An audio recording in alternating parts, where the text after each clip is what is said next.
দর্শক, জ্বালানি তেল সংকটের আরো খবর জানতে এবারে যাচ্ছি বরিশালে, আর সেখান থেকে যুক্ত হচ্ছেন আমাদের প্রতিনিধি সুখেন্দু এদবর। সুখেন্দু, আপনি রয়েছেন বরিশালে। আমরা জানি দেশ জুড়ে জ্বালানি তেলের ডিপোগুলোতে বিজিবি মোতায়েন করা হয়েছে। তো আপনার জেলা বরিশালে এখনকার চিত্র কি দেখছেন? আপনার কাছে সবশেষ কি তথ্য রয়েছে, বিস্তারিত আমাদের জানান।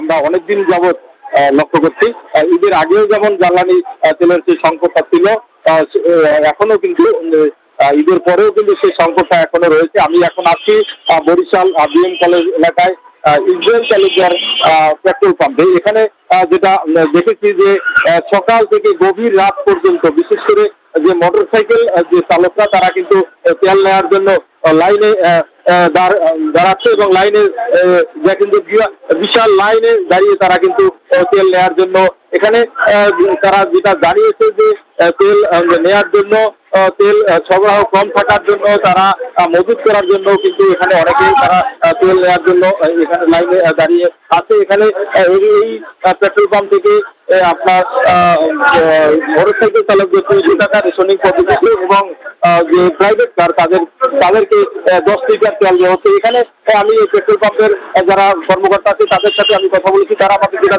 তাদের প্রতি সপ্তাহে প্রয়োজন হয় 12,000 লিটার, সেখানে তাদেরকে এখন সাপ্লাই দেওয়া হচ্ছে মাত্র 3,000 লিটার। এই 3,000 লিটার থেকে তাদের যে প্রয়োজন অনুযায়ী তাদের সাপ্লাই দিতে তারা কিন্তু রিসিভ করছে এবং যারা মোটরসাইকেল চালক বা যারা তেল ক্রেতা আছে তারা তাদের সাথে তাদের অনেক সময় বাগবিতণ্ডাও সৃষ্টি হচ্ছে। আপনি জানেন যে রোমানা, আমরা কিন্তু দেখেছি যে আজ জেলা প্রশাসন থেকে ট্যাগ অফিসার নিয়োগ দেওয়া হয়েছে। আমার বরিশালে কিন্তু 29টি পেট্রোল পাম্প আছে, সেখানে সুষ্ঠুভাবে তেল বিতরণের জন্য ট্যাগ অফিসার নিয়োগ দেওয়া হয়েছে এবং এখানে যে ডিপো রয়েছে সেই ডিপোতে কিন্তু বিজিবি নিয়োগ দেওয়া হয়েছে। তারা কিন্তু যাতে সুষ্ঠুভাবে তেল যাতে গ্রাহকরা এবং যারা ডিলার আছে তারা পেয়ে থাকে তার জন্য তারা কিন্তু স্ট্যান্ডবাই তাদের ডিউটি পালন করছে এবং এই দীর্ঘ লাইনের যে অবসান কবে হবে এটার জন্য তারা যে সরকারের প্রতি আর্থিক সুদৃষ্টি কামনা করেছে এবং এটা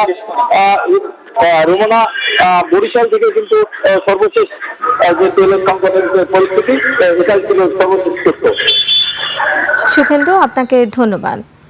দর্শকের জ্বালানি তেল সংকট নিয়ে বরিশাল থেকে সবশেষ পরিস্থিতি জানাচ্ছিলেন আমাদের প্রতিনিধি সুখেন্দু এদবর।